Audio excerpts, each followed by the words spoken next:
Good morning. Welcome to 5 Minutes in Mark. I'm glad that you've decided to join with us this morning. My name is Larry, one of the teachers at North Park. It's my privilege to lead our discussion this morning for a few minutes in Mark, and I'm going to be in chapter 2. I want to look primarily at verse 23 to 28, but quickly, Mark is establishing who Jesus is.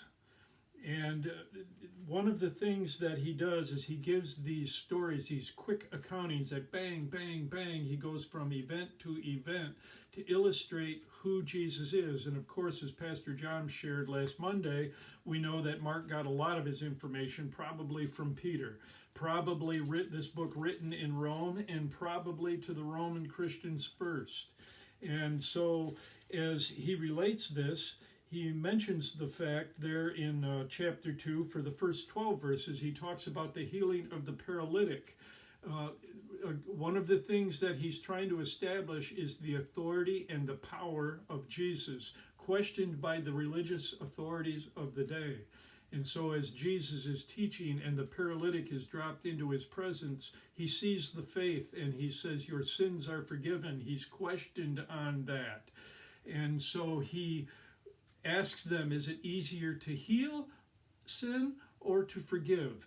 And so he goes on and he heals the paralytic to make the point that, no, I have the authority to not only heal this man physically, but also to forgive his sin.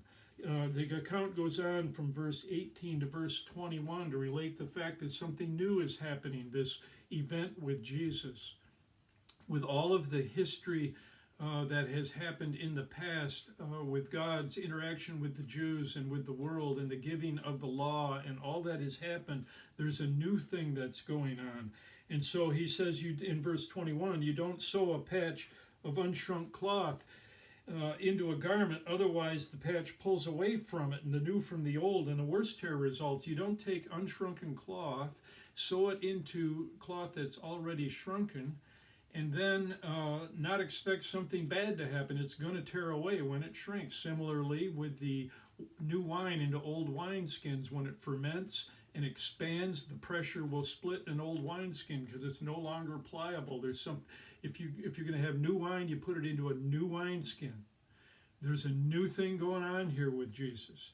And Mark illustrates the point as he goes on then into verse 23. And Jesus, verse 23, it happened, he was passing through the grain fields on the Sabbath, and his disciples began to make their way along while picking the heads of grain. The Pharisees were saying to him, "Look, why are they doing what is not lawful on the Sabbath?" Picking of the grain, the law, as they had added to the law, going beyond the spirit of the law, adding to the law, as they interpreted it, you couldn't even pick the grain. They considered that harvesting, even though the law specifically said that it was okay for a traveler to eat from the fields as he went. And Jesus said to them, "Have you never read what David did when he was in need, and he and his companions were hungry, how he entered the house of God but in the time of Abiathar the high priest, and ate the consecrated bread, which is not lawful for anyone to eat except the priest, and he also gave it to those who were with him."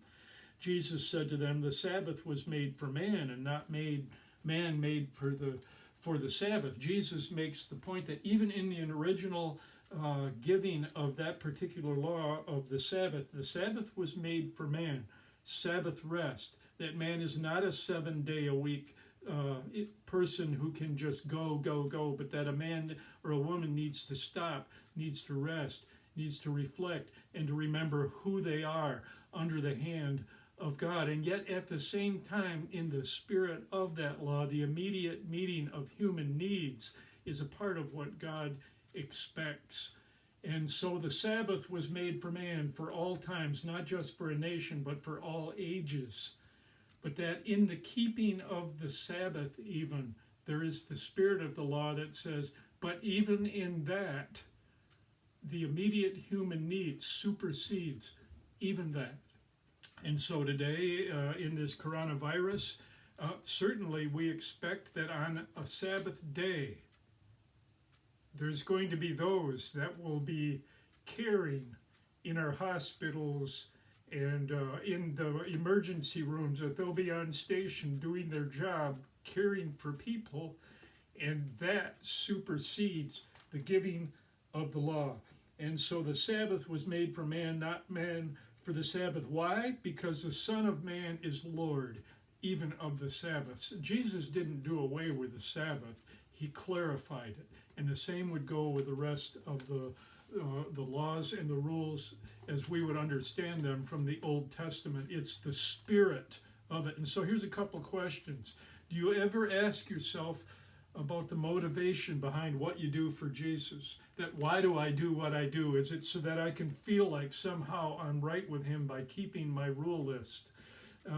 What should be our motivation? Do we ever use our Christian lifestyle to excuse ourselves from helping others because I've got to zero in on keeping this law? Or do we understand the spirit of the law and why it is that Jesus came and what he expects from us? And so our challenge for us as we go into this weekend and a coming Sabbath, that we find time to rest and to focus on the living God, and in the midst of that we take time to care for those around us, because by loving our neighbor as ourselves, we honor the first and the greatest commandment, to love the Lord our God with all our heart, with all our soul, and with all our mind.